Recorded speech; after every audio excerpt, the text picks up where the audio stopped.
Zeboyd, come play with us.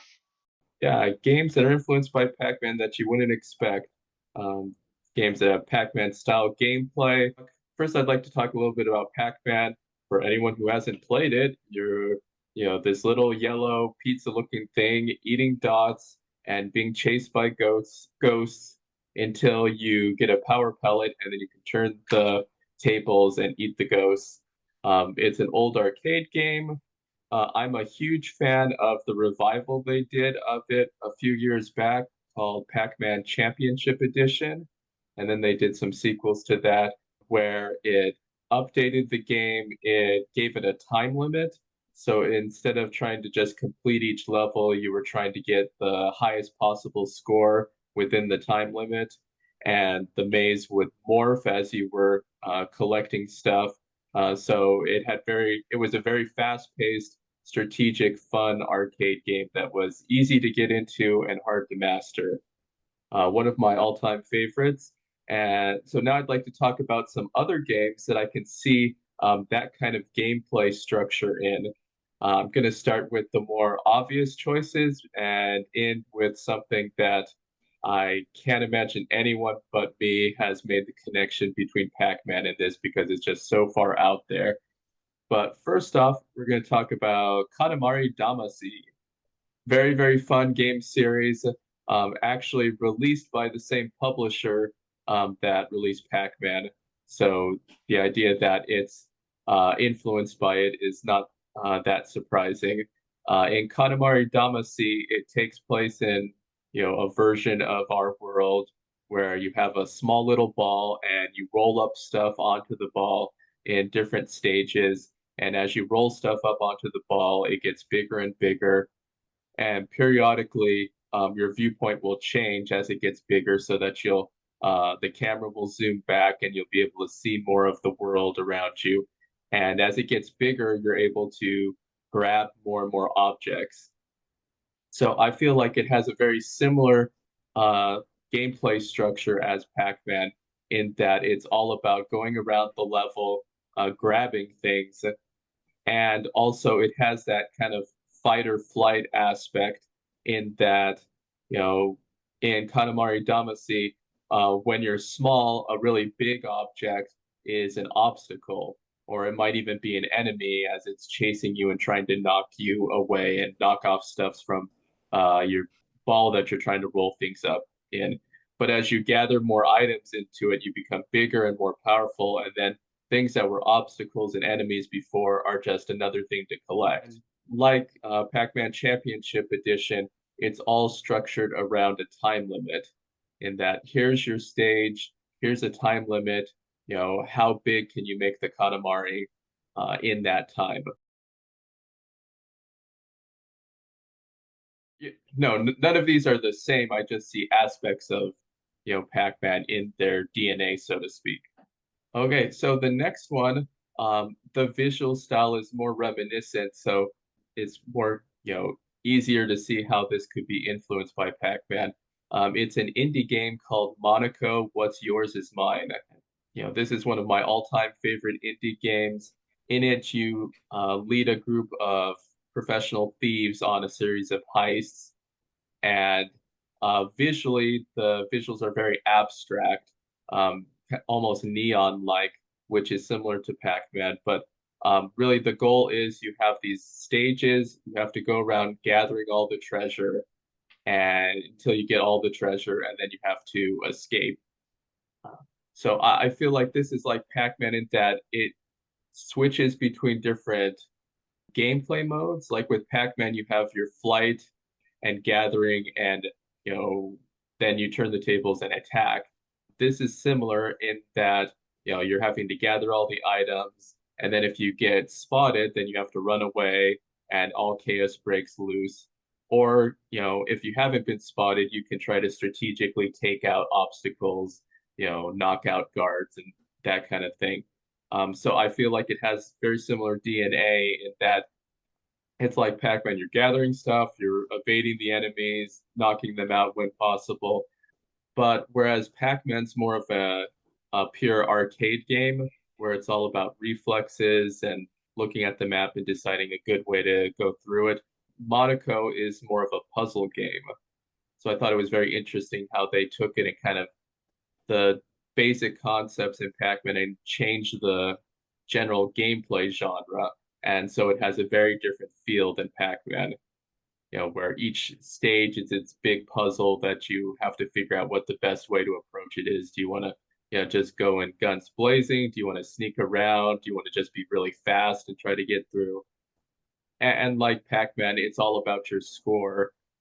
You at the end of each level, you get a score based on how quickly you did it and if you managed to get every piece of treasure in the level. Could this be correlation but not causation? Or are these people going, no, we really were very influenced by this? I'm guessing that in most of these cases, they weren't actively thinking, oh, I like Pac-Man, I want to do something similar. So I think it's very much me seeing Okay.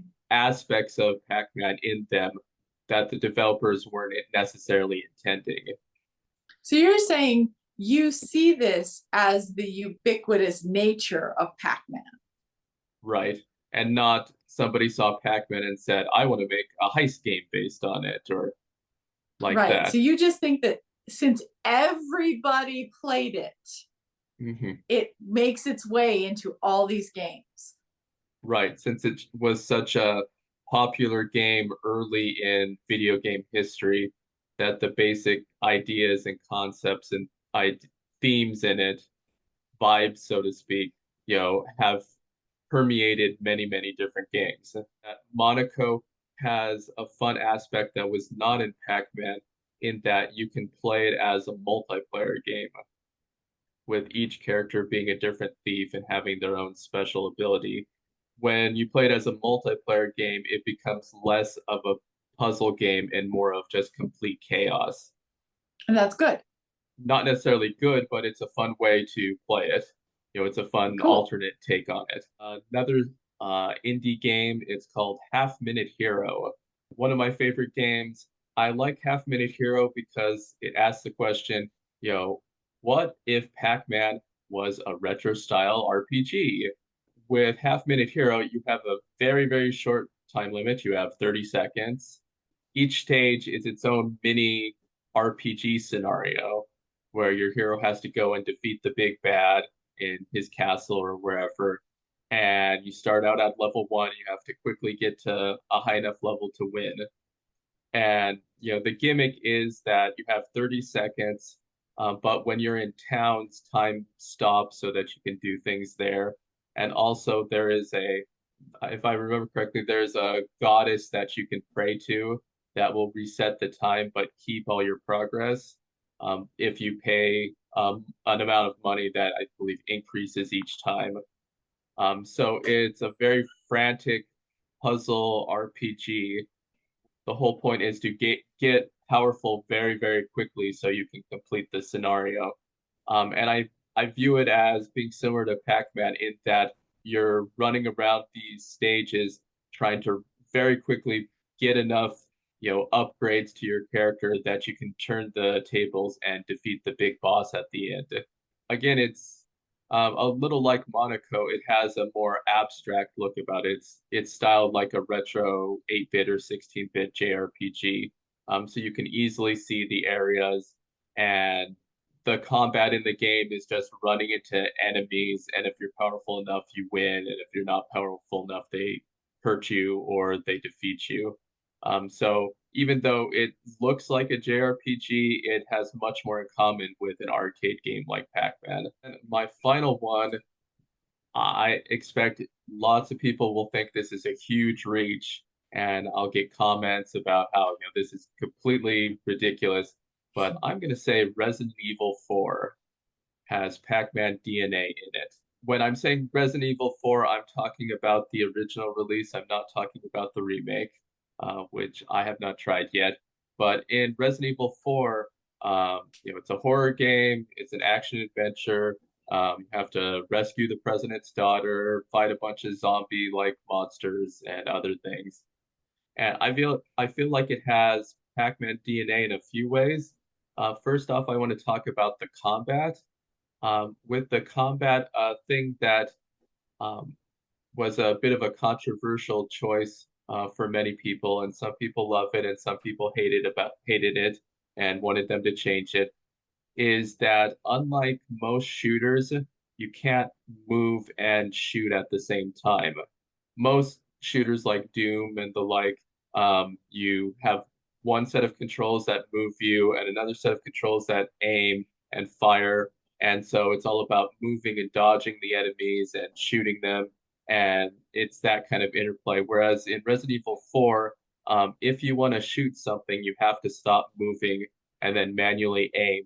And I feel it has the same kind of tension that Pac-Man has, in that Pac-Man's all about running away from the enemies, and then now you're powerful and you can fight back. Resident Evil 4 is similar in that you either run away or you fight. You can't do both at the same time. So it creates a rhythm where, you have to decide, is now a time when I need to stop and fight, or, is it too overwhelming now? I need to regroup and find a better position to fight the enemies. The other big thing about Resident Evil 4 that I feel has a Pac-Man influence is its bonus mode after you beat the game. It's called Mercenaries. And in that, instead of having a story, it just drops you into an area. And the point of it is just to rack up the highest score. So you have a time limit. You start off with a few items. You just have to go around and try to rack up the highest score by defeating enemies rapidly, and not dying. So that has kind of an arcade vibe to it, but also the idea that all of your weapons, except kicking, um, and the knife, which isn't very effective unless you know what you're doing, all the items have ammunition and they're limited use. So, like Pac-Man, you have to run around trying to grab, power ups, so to speak, to keep fighting the enemies. Otherwise, you're going to be overwhelmed.